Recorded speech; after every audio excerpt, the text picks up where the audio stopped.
DOZHATOLDYA.COM. I keep my boys humble. Like, my boys have never had a pair of Jordans. You know, my boys don't do all that internet fly shit. I'm like, your kids. And no, I don't give a, I could be the biggest star in the world. Do not let me catch you being stupid. Do not. And my oldest gets it. My 15-year-old, he tells the other ones, he's like, yo, don't make dad mad. Because once you get one that's right, he gonna straighten the other ones out. So it's just that thing of, in the past 20 years, we've been living through the death of the American male. They have literally killed masculinity in our homes and our communities, for one reason or another. But I raised my boys to be young men. And however you feel about that, you feel about that. Right. But my boys will always be respectful. They will always say, yes, sir, yes, ma'am. No, sir, no, ma'am. They will always say thank you. They will always open a door for a lady. They will always make sure that their mother is taken care and provided for. They will always be men.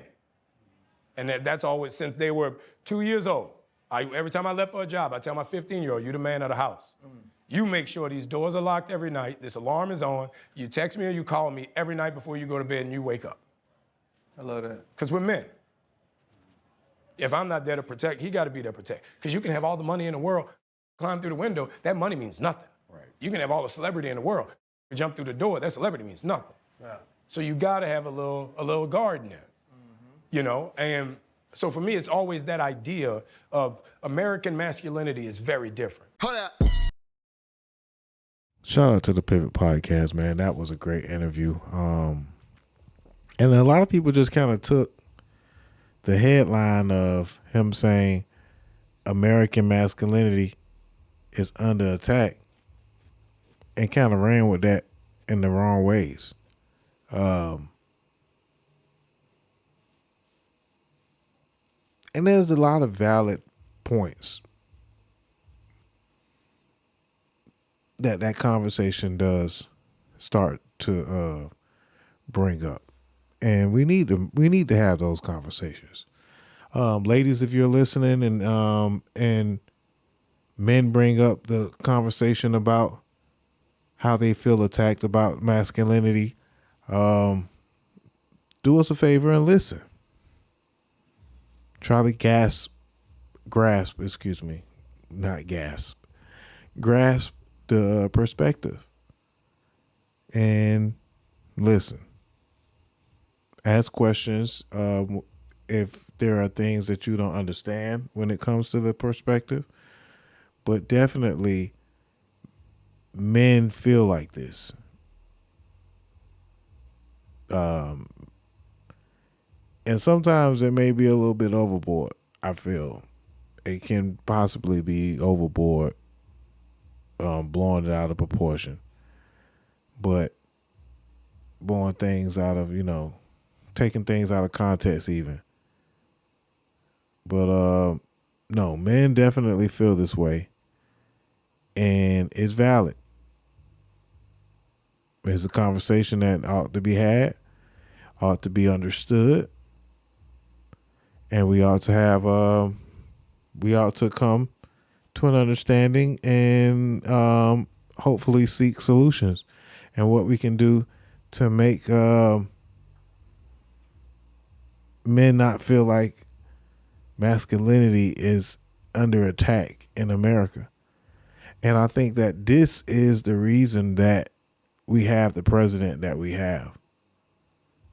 It's because men feel overall that things were getting a little too out of hand. Masculinity was under attack, and a lot of men felt the confidence in Donald Trump correcting a lot of those issues for the men that disagreed with the direction that the country was headed in. And that is just, I can't say a fact, but that's just an observation that I've picked up through conversation, through deduction.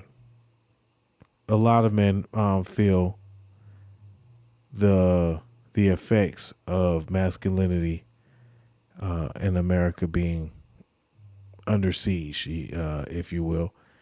And the outcome was Donald Trump. Crazy, right? So that's why having that conversation is important. That's actually why having that conversation is important. Before we get up out of here, every time we try to talk about Donald Trump or anything politics related, we kind of just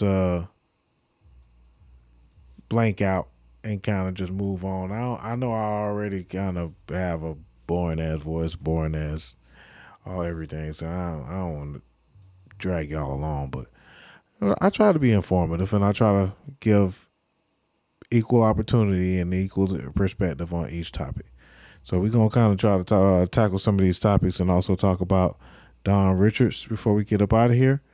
I hope you guys are, enjoying yourselves thus far. Again, make sure that you like and subscribe to the channel if you are still watching, if you gotten to this part of the show. Or, again, you can always listen on the Mixler app.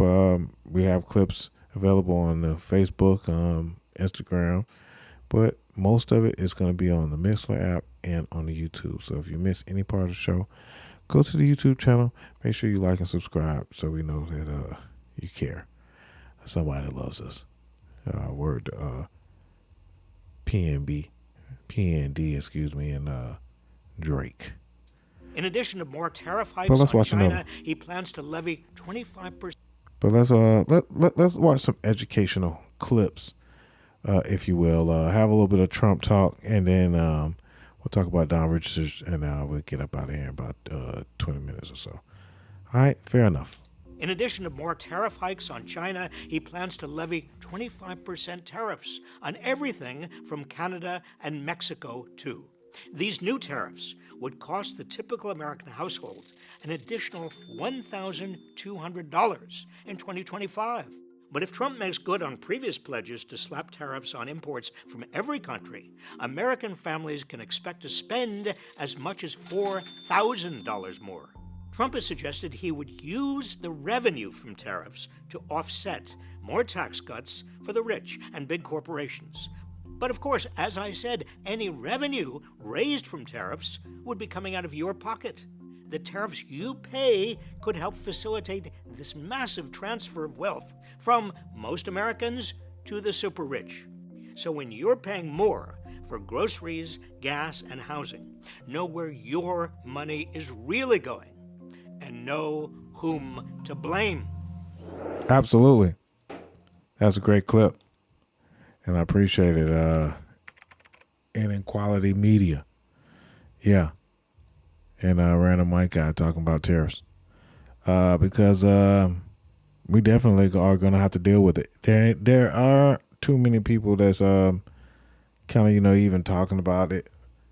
That's educating themselves on these topics. A lot of this stuff just kind of comes and goes.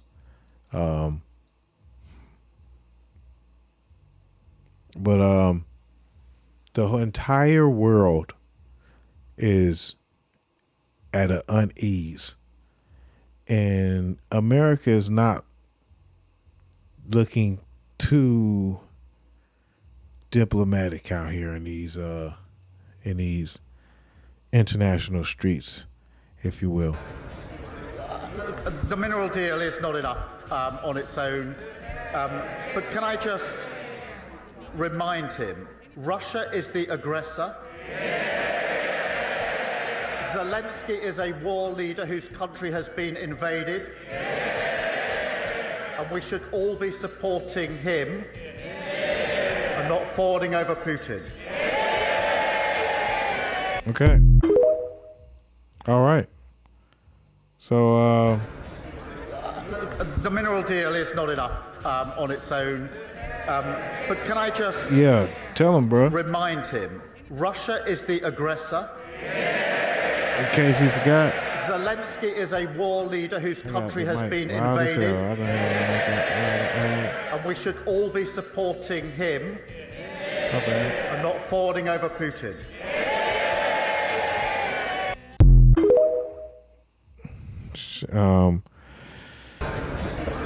Unfortunately, we might be in the middle of a future invasion. Our neighboring countries don't trust us. We're in the middle of a trade war, and then it's an on and off thing.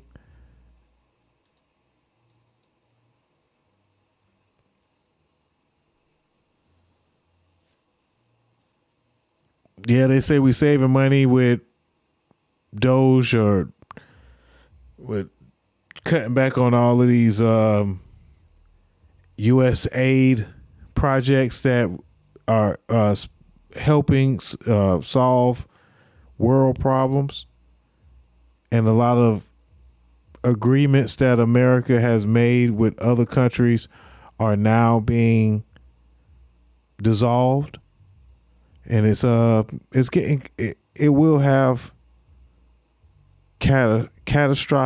possible catastrophic effects. Let's just keep the clips coming on, because I got a few clips and I think I'm running out of time. So we've spent hundreds of, we don't even know, by the way, right? So we've spent allegedly $300 billion, and Zelensky says we've only gotten $100 billion. I'm like, well, where'd the rest of it go? Wait, the only person who says we spent $300 billion, though, is Trump, and well, there are no numbers to back that up. And we know how much has been spent because it's what Congress appropriated. Right, but we've appropriated a lot more than $100 billion, and over the course of the entirety of the last 3 years, and significantly more than $100 billion. So if he's only gotten $100 billion, where's the rest? But the point is, we've spent hundreds of, we don't even know, by the way, right? So we've spent allegedly $300 billion, and Zelensky says we've only gotten $100 billion. I'm like, well, where'd the rest of it go? Wait, yeah, see, and that's usually what people talk about, and a lot of times, a lot of folks don't really have a full understanding on it being actual money, and it's usually not actual money, and a lot of that money is still spent in this country. I don't know if we actually need to talk about this too much, because we just gonna have to be I don't know, it's not really the place. But you wanna know the craziest part? Because my mom bathes me and my brothers all together, and out of nowhere I locked up, and then my dad was calling my name, and I started going to the slow thing, and he said, stop playing with me. And I started to act, I ain't gonna lie, I started to act slow, and then as soon as he said that, we was speeding all the way, running lights, going to the hospital. And then next thing you know, I was seizing on the table. They said, nah, we gonna have to go in his brain tonight. Ever since then, I had 13 brain surgeries, and that's how many times my personality has changed. And that's something that you don't hear from a terminally ill child. They had 5 months to live. I'm gonna keep on going until my gas tanks run out. And that's when God calls you home. You never know when God's gonna call you home. I wouldn't be here if it wasn't for my dad. I know he's pretty proud of me, and I'm pretty proud of him too. And I'd like to thank President Trump, because if it wasn't for him, I wouldn't be here today. So whatever reason that they saying that President Trump is celebrating and saluting and allowing this young man to live the life that, he deserves, and the life that he may not have much left of, hey, God, it's some stuff that you can't really just say. You really can't really say anything about. It's a good thing. I'll be one to say that I don't agree with Donald Trump a lot of the policies, but that doesn't mean that I can't agree with nothing that Donald Trump does. And as I started to think about it throughout the weekend, I started to have a big understanding on how we got ourselves into this mess. But now we have to start thinking about how we're going to get ourselves out of this mess. Right?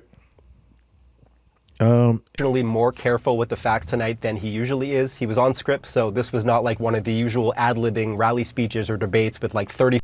All right, so yeah, let's talk about some of the lies that Donald Trump tells. Some of the lies that was told in the State of the Union the other day. Jake, President Trump was, believe it or not, marginally more careful with the facts tonight than he usually is. He was on script, so this was not like one of the usual ad-libbing rally speeches or debates with like 30 false claims. But by the standard of any politician in Washington who is not Donald Trump, that was still an extremely dishonest speech. I counted at least 13 flat false claims, and that is a preliminary count that doesn't include a whole bunch of additional misleading or uncorroborated claims. He, for example, repeated his false claim that foreign countries like China pay his tariffs, though Americans make those tariff payments. He wildly exaggerated figures on inflation and immigration under President Biden. He claimed to have terminated something called the Green New Scam, even though the Green New Deal congressional resolution was never actually passed, and Trump has not repealed the big environmental law that President Biden did pass. There's a lot more, as you said. You can read our full list on CNN.com. But now I want to go into detail on an important and eye-catching claim that was highly misleading. The president talked at length about millions of people being listed as alive in a Social Security database, even though they're obviously dead. Listen. 3.9 million people from ages 130 to 139. 3.5 million people from ages 140 to 149.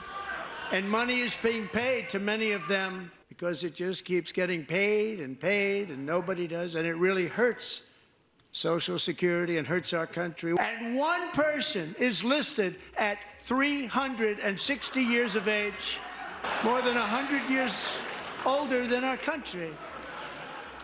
I've spoken to conservative experts about this claim, and they've noted, Jake, that the president is leaving out something absolutely critical to understanding this issue. Here's what he failed to explain. These numbers are not the numbers of dead people who are actually getting paid Social Security checks. Trump was referring to a legitimate problem with some deaths not being marked in the Social Security database, but that doesn't mean people listed as being 150, 200, 300 are actually getting money. And that's because Social Security already has a system in place to automatically cut off people who are listed as being 115 or older. Now, 2 years ago, an inspector general looked into this. She found there were about 19 million people 100 or older who were not marked as deceased. But critically, she also found that only 44,000 of these people were actually receiving payments. And one conservative expert told me even those 44K are likely legit payments, since at the time there were about 86,000 living Americans age 100 or older.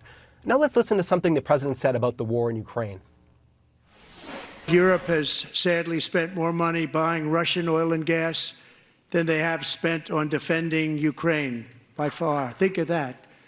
They've spent more buying Russian oil and gas than they have defending. And we've spent perhaps $350 billion, like taking candy from a baby. That's what happened. And they've spent $100 billion. Those are fictional numbers, and this is a fictional narrative. President Trump keeps telling the story about how the U.S. has sent Ukraine way more than Europe has collectively. In fact, Europe has committed and provided more aid to Ukraine during this war than the U.S. has. So Trump said the U.S. has spent maybe $350 billion and Europe $100 billion. Well, a German think tank that closely tracks this issue found the U.S. has committed about $126 billion, actually allocated about $121 billion, so way less than $350 billion. He said Europe has spent $100 billion, while the think tank found Europe had committed $263 billion, so way more, actually allocated about $140 billion. Now, you can get different numbers with different counting methodologies, but nobody legitimate, even the U.S. government itself, has gotten anywhere close to that $350 billion figure that President Trump keeps using, Jake. So it's a lot of lies, man. We just here to share these clips. You know, I started this conversation off by saying certain things that is done from this administration can be celebrated. Everything is not to be ridiculed, but there's a lot to be ridiculed, and I mean a lot. Let's roll another clip. Oh my God. That's what Trump is doing. It all makes sense, and it's not looking good for you people in America. I hate to make another Trump video, but I just couldn't help myself. So let me tell you what's going on, what Trump is doing. Let's start with this quote from the early 1930s. The US Treasury Secretary Andrew Mellon, he was a billionaire businessman who had the ear of the president, and he told the president, liquidate labor, get rid of it. Liquidate stocks, let them crash. Liquidate farmers, let them go out of business.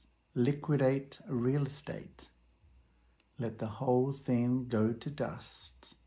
This, said Andrew Mellon, will purge the rottenness out of the system, and the high cost of living will come down. But why did he say liquidate the entire system? What would be the point of that? He said, quote, people will work harder, end quote. He said, quote, enterprising people will pick up the wrecks, end quote. Trump and those around him, the plan is to gut the US like a pig. This means everything federally owned. This means letting stocks collapse. And ultimately, why he admires Putin so much is because this entire systemic collapse is what happened to the Soviet Union 30, 40 years ago. And out of the ashes of the former Soviet Union rose the oligarchs, the 0.111% who own everything. To be fair, this is also what Naomi Klein described in her book, The Shock Doctrine, where this exact same thing, this implosion of an economy, was done in Chile, Bolivia, Argentina, Poland, South Africa, the former Soviet Union, and elsewhere. In fact, there's a joke in her book that I've always remembered. It was, why has there never been a coup in the United States? And the answer is because there's no US embassy in the United States. But instead, there's now Trump and his team are looking to get rich, destroy everything, and then buy up everything and keep everybody working harder, as Andrew Mellon would say. You're welcome. Oh, man. I ain't trying to scare. This is not a scare, fear politics here. Just, again, these clips, man. I've been picking up these clips. I know that we usually have been missing out on some of our Trump talks. And I thought it was important to get these clips on out of the way. Even if some of them are kind of funny. This next one is a funny one. But hold on. Not this next one. You have so many, you have such... All right, yeah, that's not funny. All right, how do we fit the joke in? How do we fit the joke in and then get serious? Which one do we do first? I don't know. Let's just go for it. Mr. President, obviously you're... You know, seeing that. Mr. President, obviously you're concerned. Trump like, man, y'all gonna start trying me now. So somebody handling the sound for these reporters that are speaking to Trump while on the tarmac at some airstrip or airline. I don't know what's going on, but obviously you're... my boy Trump had to give her the serious side eye. Now this was funny to me. Mr. President, obviously you're concerned. You're concerned about the situation in Gaza. What are the hopes now to get the hostages back? She just became a big story tonight, right? Yes, sir. Did you see that? He funny too, like the way he handled it though. The way he handled it, you know, it wasn't all too bad. wasn't all too bad, Mr. President. The way you handled that, like the guy does have some, his charisma is through the roof.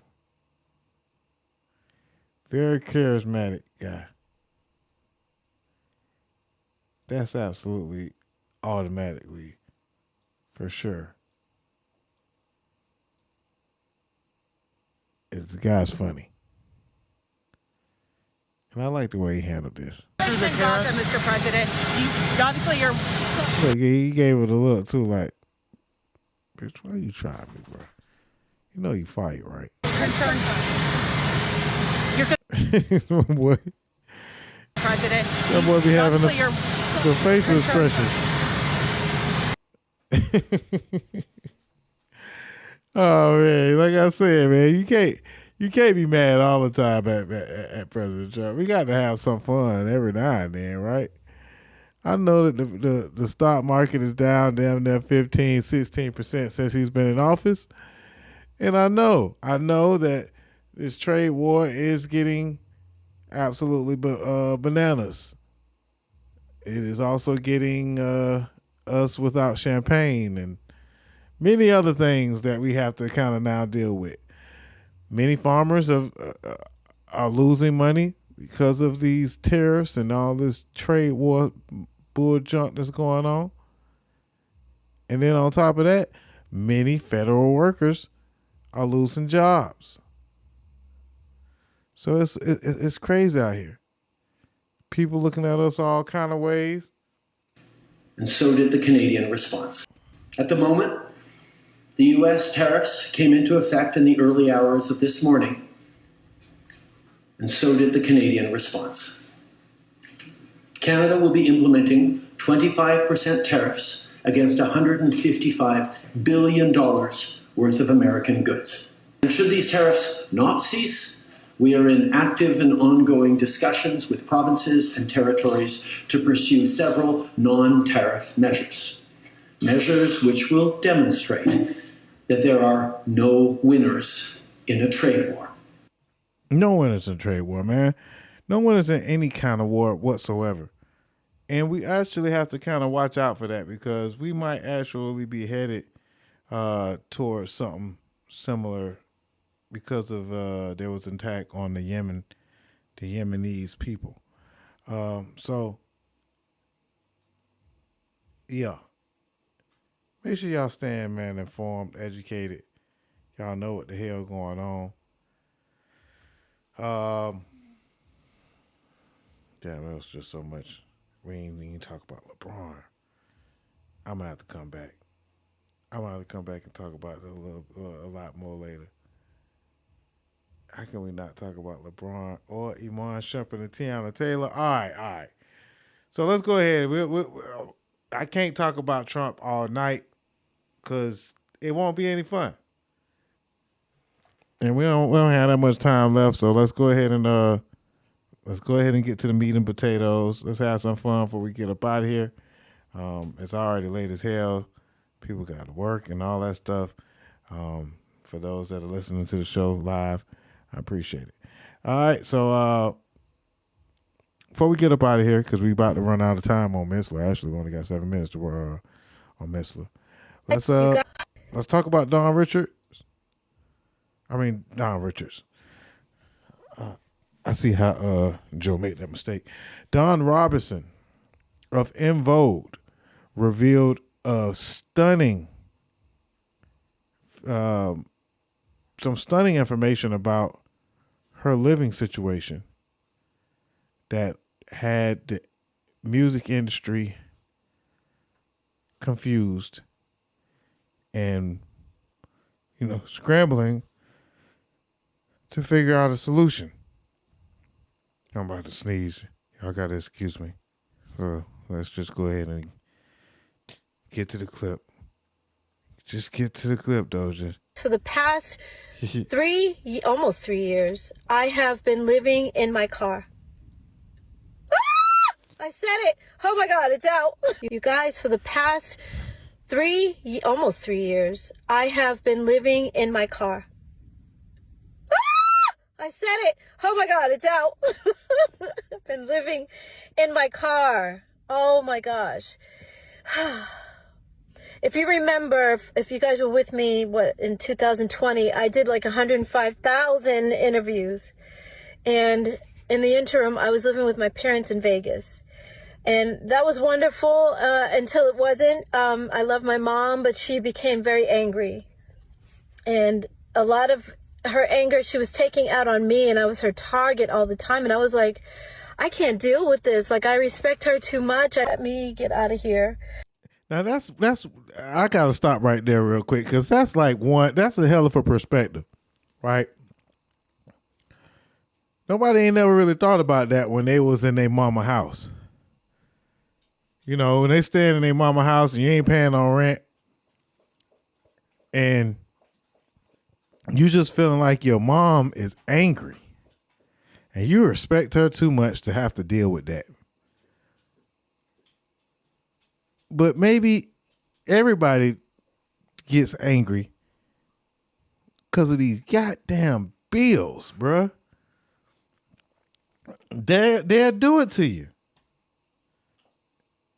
You know, I've been there before. I've been on both sides. And I could actually really, I don't even want to be making jokes because these are all bad jokes, matter of fact. But I ain't got no sound effect to even make the bad.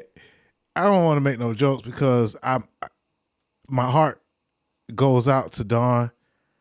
A lot of folks are feeling like that she's not even confessing this struggling situation to ask for help. This is actually a part of her journey. So let's continue on with it. And I was sleeping in my car for maybe about a month in Vegas. And then the guy that was co-managing me at the time was living in LA. And he said, you need to come back to LA. Okay. And he said that I could stay with him. And so I was like, okay. He's like, I don't have a lot of room, but I'll make room for you. And then when I got to his place, he actually didn't have room for me. So at least I thought, I thought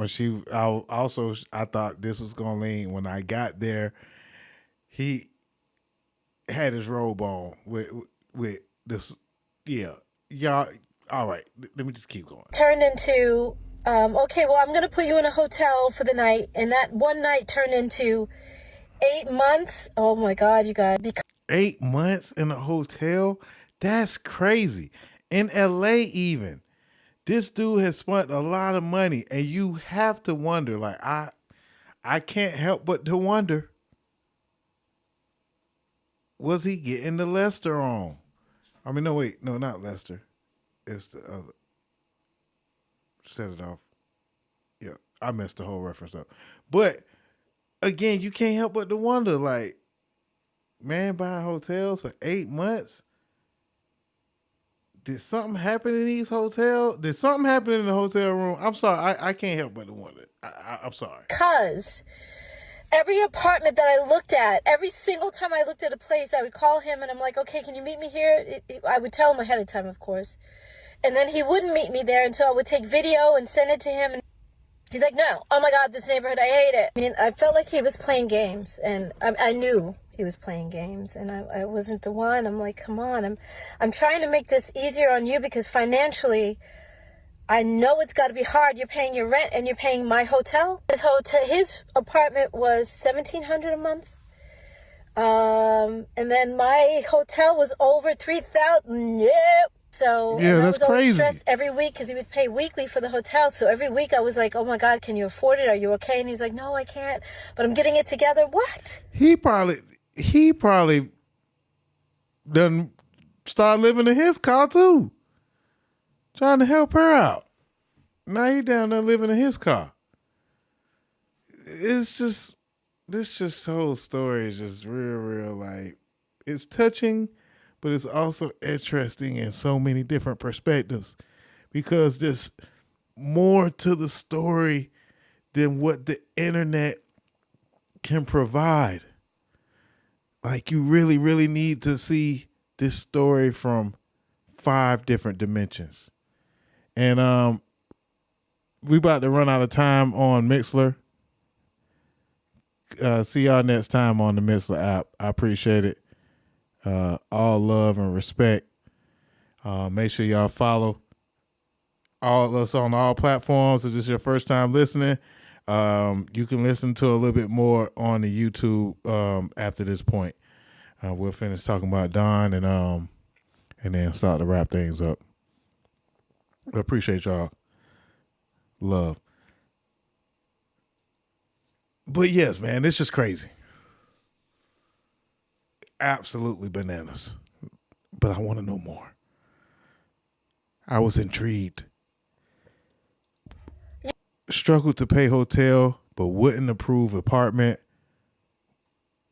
Maybe he didn't want to put her in an apartment. Maybe he was trying to keep her at a certain level so he could take advantage of her. I don't know why I feel like he was trying to take advantage, because it just sounds so crazy to not take advantage. It sounds just crazy for anybody to do and not be taking no advantage. Like, I want to feel like this man has balls to get over a little bit. It's, you paying 8 months, $3,000 a month in hotel fees, bruh.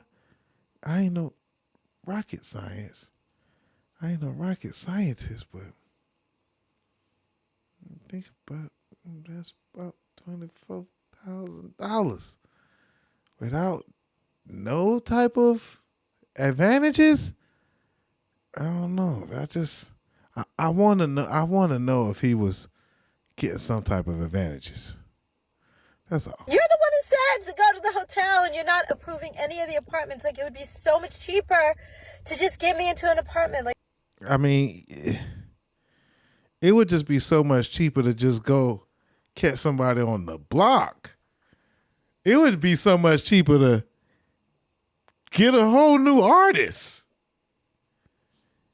It would be so much cheaper to keep her. It's cheaper to keep her. It's terrible. Oh, what was me? It's not that.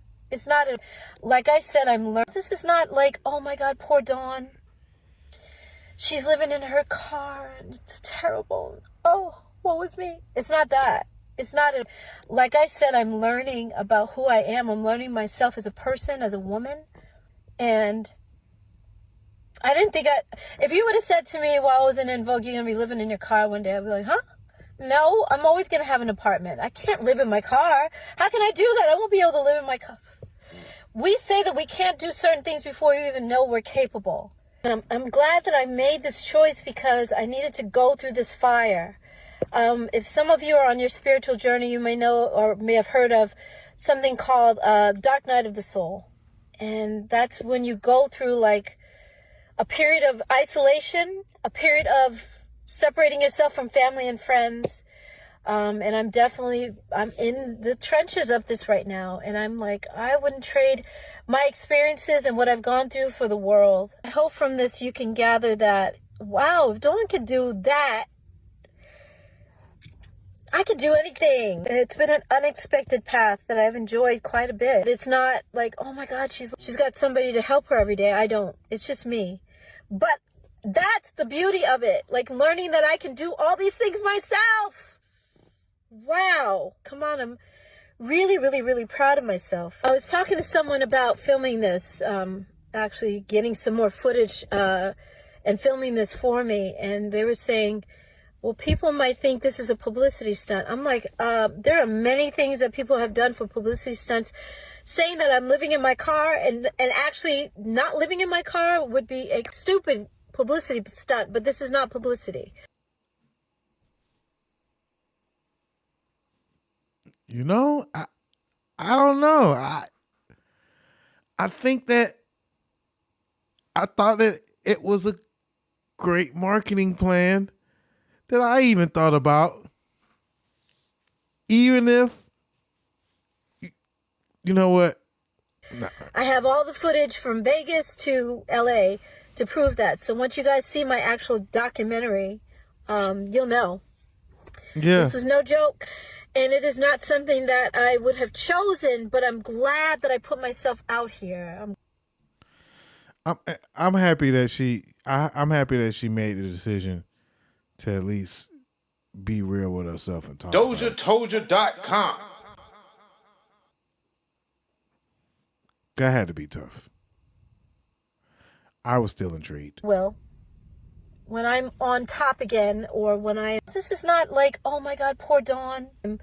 When I have a resurgence of my career again, the way that I want, that getting to that point is only up to me. So from here, from my car into that life is going to be amazing. From this point and succeeding again is going to be amazing. I see it in my mind. I have known. Sometimes before I go to sleep, I visualize seeing myself like, oh my God, #1 documentary, whoever I sell it to, I don't know, Netflix, because people have to see what this is like. But just a woman in general, or a man, please, this is not, like I said, it's not easy, but that you can do this on your own. You can make it happen for yourself. And the people that I have met along the way, like I said, I'm very cautious who I talk to. But some of the people that I've talked to are like, oh my God, yeah, it's not easy, but I wouldn't trade it because, like, wow. That's a lie. I call cap. I must stop right there. I will not trade it. It is not fun. I am currently going through a similar struggle, and it is not fun being on people's couches. Even if you are purposely doing it, even if you have a plan, even if you are finding yourself and all the other stuff that this lady said, that is really cap. Like, it's a lot of her story that is inspiring and is heartfelt, sympathetic to a certain degree, and then a lot of it just is pathetic, and it's just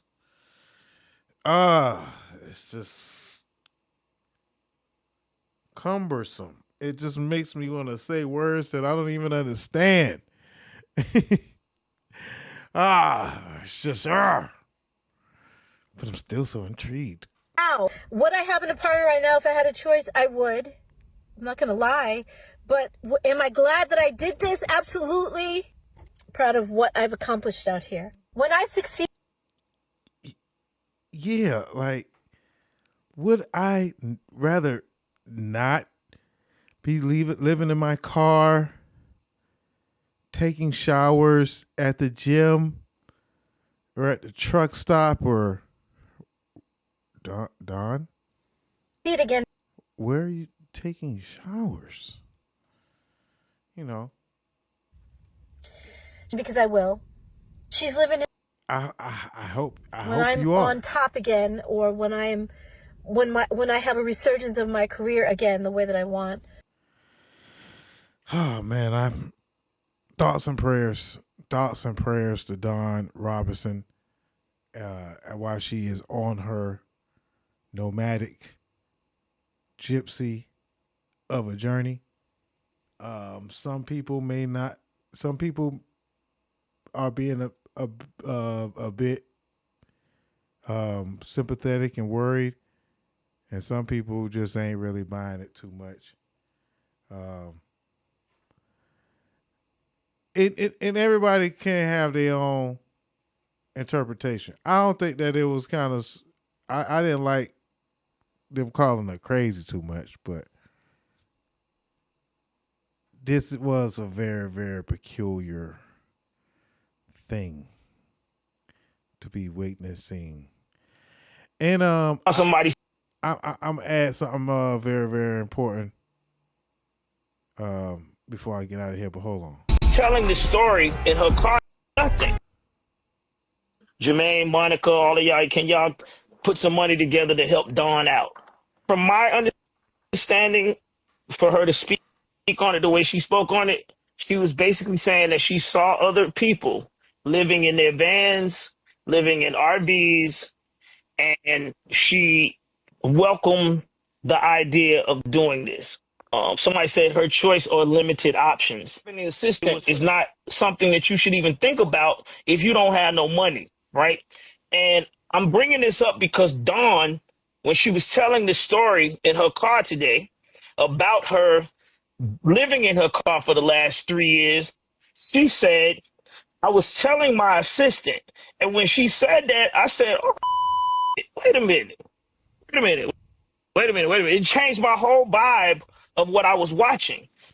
But again, I think that he might be misquoting her a bit, because I don't think that she said that she had an assistant. I think that she was speaking on the person that was going to film her documentary of living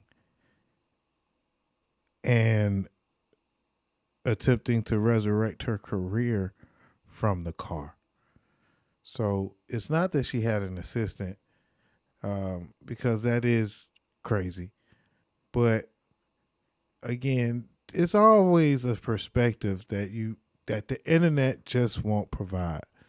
And I think that that's just where we're just going to just have to kind of just agree to disagree and just kind of leave it where it is, with the facts of we don't know all of the facts, and we're only given a portion of the facts for one reason or another. She wanted to build the awareness of what's going on in her life.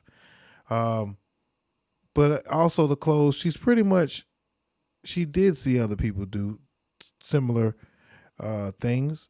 There are a lot of people that are struggling right now in America. It is just, again, terrible economy, a terrible on terrible economy. I feel like it was actually working to get better, but it probably will be a very long time before it actually gets better for a lot of people.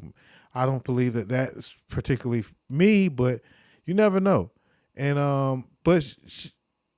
I've seen similar situations like what Ms. Robinson is going through, but I've seen it handled with way more class and way more strategy. You know what I mean? So, because way more tact, way more organization. I mean, hold on. Might be some people that will stick there for a little bit, but 3 years? She said she been in her car for 3 years. Ain't no 3 years of assistant staying around and ain't getting no money. My boy say money, and more money. Streets don't respect a nigga with no money. But yeah, man, she ain't do nothing but steal. They always stealing.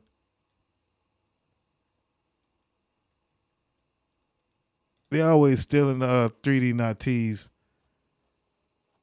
rollout and her ideas. Because 3D Natee been living in her van for quite some time. She been let us know that she was living in her van. She been broke it down.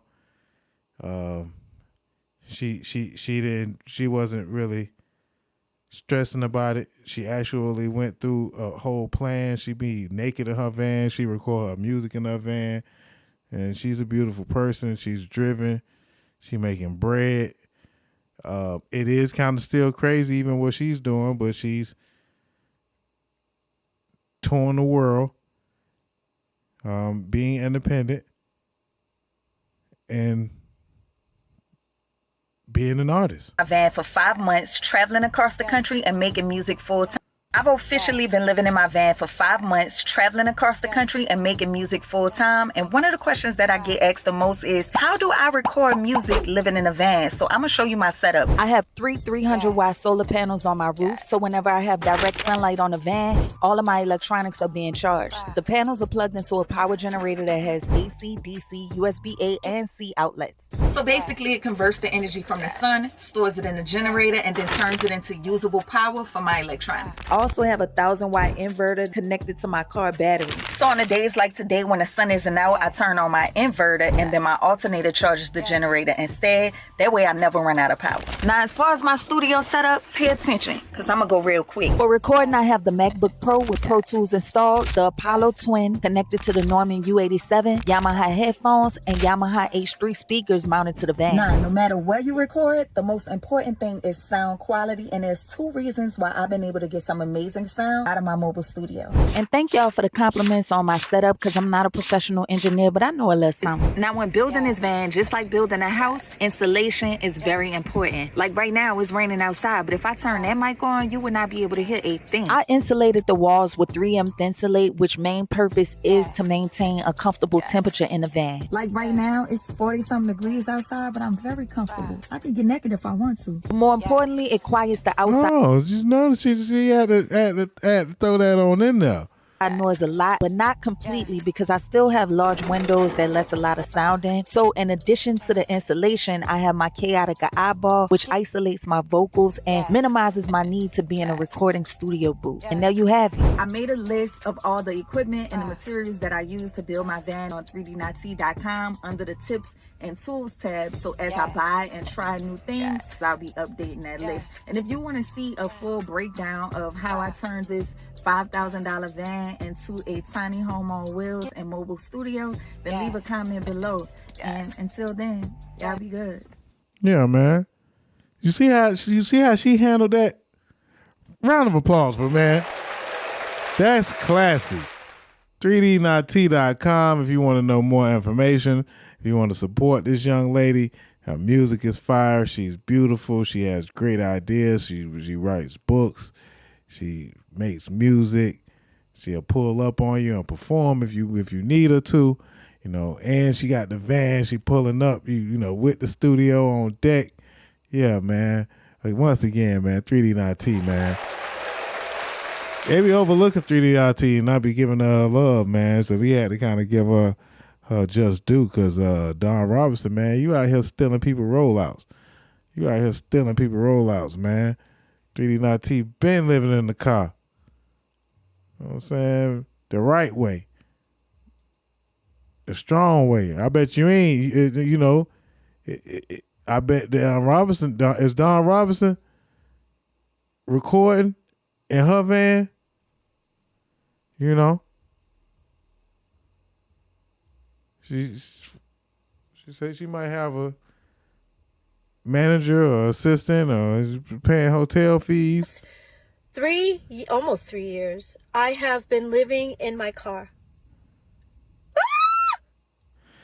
It had to be one. That had to be a hell of a release, though. Release it, Don, but get it the goddamn together, because you need to go to 3DNatee. Somebody said Don Robinson 3DNatee.com. And tell her she need to damn near do a hook for 3DNatee so she could get, you know what I'm saying, make a hook, make a hit. Make a hit. And I gotta goddamn make a hit soon, because I'm gonna be, you know, making a video like this. If I don't get my ass out there and make a goddamn hit, I'm gonna be making a damn video like this too. Shit. And they ain't gonna have no remorse or no sympathy for me, because Don Robinson done ruined all the sympathy for anybody else that want to come. You know, it's too late now. It's too late now for anybody to be like, oh man, I'm living in my car too, and I ain't gonna get no love. They gonna think that I'm copying Don Robinson. Ain't that some fucking bullshit? Make it look like you copied her. All right, man. Again, this has been one hell of a show. One hell of a show. I appreciate all the love and support, man. One more time before we get up out of here. We really can't get out of here without talking about this divorce settlement.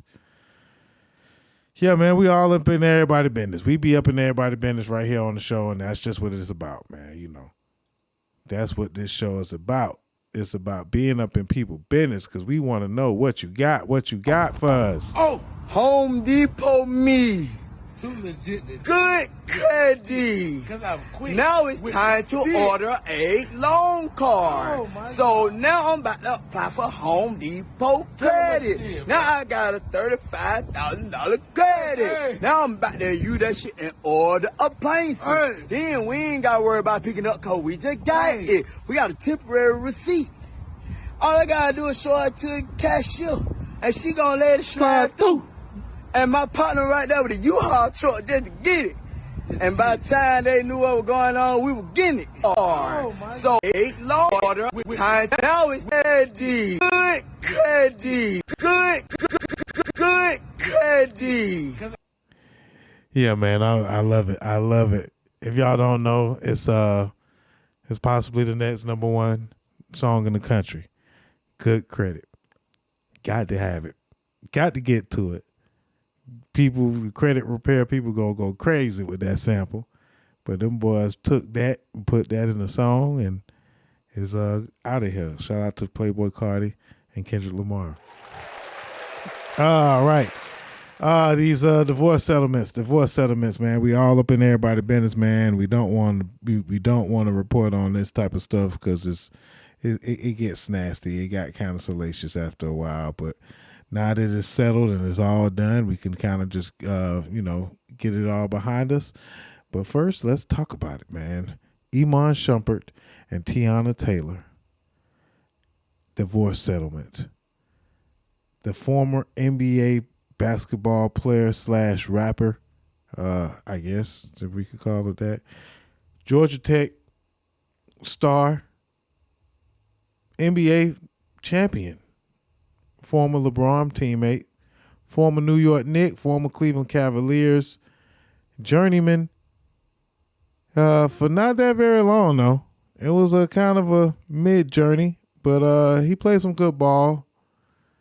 Made some good moves, hopefully, business-wise, especially business-wise and personal-wise, making Teyana Taylor his wife. She's a beautiful woman, and they made a beautiful family, and that must be saluted. But unfortunately, it didn't work out. And a divorce ensued. It got nasty, of course. We talked about that. The whole custody thing is going to be a very interesting, tasking feat for Iman Shumpert to now have to take care of. Of course, Teyana Taylor is beautiful. She's talented. She's in demand. She is with a new boo also. Yeah. Aaron Pierre. Yeah. Mufasa. Yeah. But anyway, again, let's talk about the divorce settlement. Iman Shumpert and the R&B superstar Teyana Taylor. Is it safe to call her that? Logistics don't really matter. Do they? They don't. Logistics don't matter here. The only logistics that matter is these divorce settlement logistics. Okay. The divorce settlement between Iman Shumpert and Teyana Taylor has been finalized. With Teyana Taylor receiving 4 houses valued at over $10 million. Yeah. I wish I had my sound effects. $10 million, a one-time 7-figure payment on top of that, bruh. So she get a house and a check, bruh. A little something to invest, start your empire off. Again. Shit. A one-time 7-figure payment and various luxury vehicles, including a $300,000 Maybach, $70,000 Mercedes Sprinter, and a tour bus. If you got the Sprinter, the kids, you got it. Okay, everyday transport. All right, let me get about y'all bed. I'll fair is fair. She got the kids. She need this stuff, and she may go on tour. Or rent the tour bus out to somebody who want to go on tour. Shit, maybe. Somebody need to sign with Teyana Taylor. That's gonna be the move. Whoever signed with Teyana Taylor, put y'all in there. You got the Maybach, the Sprinter, and the tour bus. Psh, where we signing at? Anyway, back to being serious. She also retains 100% ownership of her companies. And, you know, she has a few of those. She does stage work, choreography. Excuse me, I always, that word be fucking me up. Yeah, it's nasty. Modeling. I think she even has, you know, some type of brand that, you know, she may be making some clothes pretty soon or something. I don't know. Sky's the limits. Beautiful young lady. You know, wonderful voice. She now produces music for people. She doesn't really even need to do any real music, but her fans can't wait till she get back in the studio, especially after winning, you know, or going through something like this. I'm sure they can't wait. So she retains 100% ownership of her companies. Furthermore, Iman Shumpert is obligated to provide $8,000 per month in child support. On top of that, you got to pay $8,000 for child support. And that ain't all. That ain't it. Because Junior and Rose, they are daughters of a ball player and a singer. They are divas in the making. So that's, yeah. You got to pay child support to them and, you know, to them. Shit. To cover the full costs. Oh, and not even to cover. And he got to cover the full cost of their private school education. Somebody send prayers out to Brother Shumpert. My goodness gracious. Brother Shumpert, it is cheaper to keep her. If we did learn anything today, it is cheaper to keep her. But if you ain't going cheaper, then shit, I don't know. Leave her? Don't leave her? Shit. Don't sign. Damn, that's crucial. I don't know how to feel.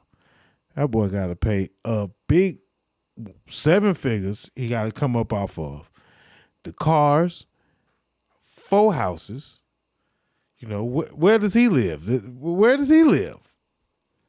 How did, you know, I don't know. That's crazy. Like, bruh, he's not playing basketball anymore. You better, boy, that boy finna be playing in the Big 3. Dancing with the Stars, the Big 3. That boy gonna be playing on Zeus.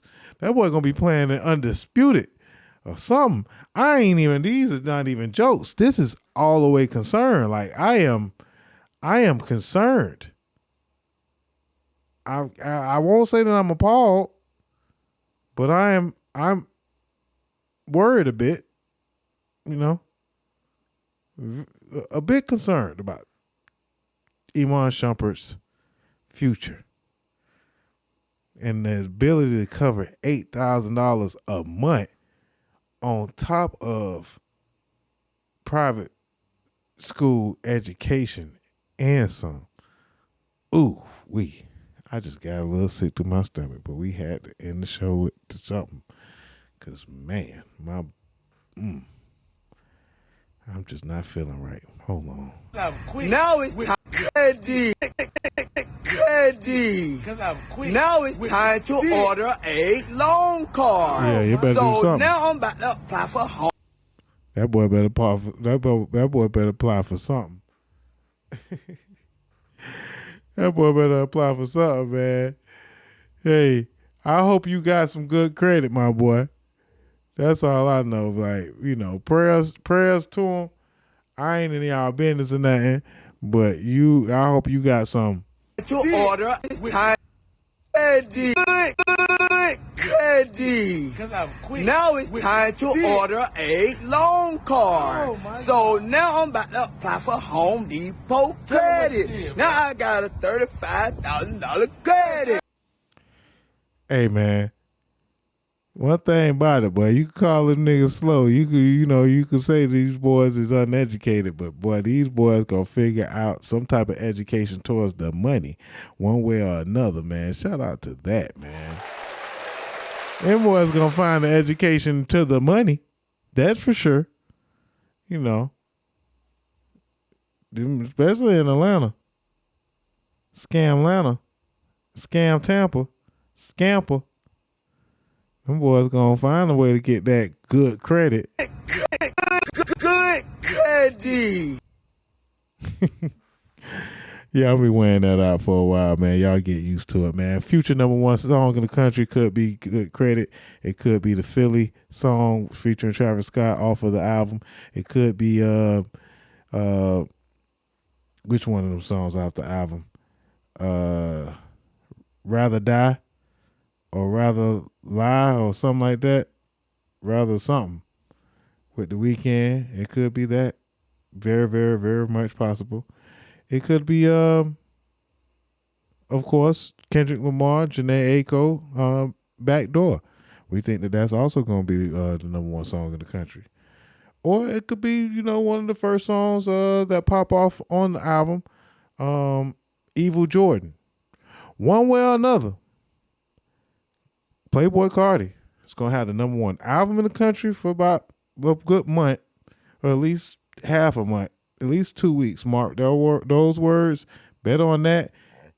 And multiple #1 album, #1 songs are coming from this album. 30 tracks. It's called I Am Music. Shout out to him. Shout out to Anthony Mackie. Shout out to Doechii. Again, we had to put her in the hot seat, but we still love you, baby. Anxiety out right now. Y'all go check that out. PlayBoi Carti again out right now. Y'all go stream that album if you want to hear some old crazy ass beats and some crazy ass, Pootie Tang type lyrics. It is what it is. We're just going to have to deal with it. And this is, again, one of the things that I had to come, the realizations I had to come, even as I close out today. I just want to share with you guys one of the realizations that I had to come with this music stuff that we just got to that we got to deal with. It's no longer in our hands. It's their music. It's their music. Let them have their music. Let them folks do their thing. This is my quote about the I Am Music PlayBoi Carti album. Before we get up out of here, I'll just go ahead and read my quote. End quote. I Am Music is, let's bring it up closer so people can see. Okay, yeah, that's good. An interesting path that hip-hop music is taking or about to take, with Carti inserting his sound. And with his massive fan base curving everything away from what we, including me, we knew hip-hop was. It's Kendrick, Travis, Carti, and Future. Let me read that again. The big three, or, just the high relevant artists that will be celebrated in the years to come, is Kendrick, Travis, Carti, shout out to Tyler, and Future and Thug are the GOATed. This is their music now is really what I meant to say, but I put this is the music now. Shout out to Lil Uzi Vert. Shout out to the new artists that are coming up and doing their thing, like Yeet, like La Russell. There's a number of people. Ian, Big X the Plug. I mean, again, this is their music now. We just have to deal with it. And I'm with it. I love Travis. I love Kendrick. Carti, he drops hits. I can fuck with it. Sometimes some of this music is not for a lot of us, and that's also fine. All this shit's not going to be for everybody. So, but old heads, we just going to have to sit this one out. If it ain't for you, then you ain't got to let too many people know, how you feel about, just to go out your way to try to hate on this album, because it ain't going to do you no good, because this is they music now, and we just going to have to deal with it. In the meantime, in between time, we're going to try to come back and do an elite critiques, because we got to talk about this LeBron situation. So I got to wake up my my podcasting brother, the Gunshine State's very own 305, and see if he want to get down with the elite critiques this week. And again, we're going to try to get some clips and keep some exclusive content and some new stuff coming up from the DOZHATOLDYA page and beyond, man. Y'all stay tuned, man. Keep watching. Follow us on all platforms once again. DOZHATOLDYA on Instagram, on Twitch, on Facebook, DOZHATOLDYA Radio on Mixler app. And if you would like to give a Cash App contribution, hit us up at DOZHATOLDYA Radio on the Cash App. It's right there in case you needed to see it. If you lasted this long, hey, send us a buck. I appreciate it. In the meantime, in between time, we'll see you guys next time we decide to do the show. We've been trying to get on a weekly basis again. I apologize for the inconsistencies. I apologize for some of the freezing of the music, of the sound, and some of the stuff that's going on with the way this thing looks. We are going to get it all ironed out. We are going to get us some staff. We're going to get us some sponsors coming up. And we're going to get us some interesting guests for you guys. And maybe some co-hosts to put in rotation. It is all going to come together, man. And in the Lord's name, and in the universe will provide. All you have to do is believe, put it out there, but work. Most importantly, work to the life that you want to live. I appreciate y'all, man. This has been an absolute pleasure. I love what I do, and that's why we do it so great. We'll see you guys next time. This is the DOZHATOLDYA podcast. You dig.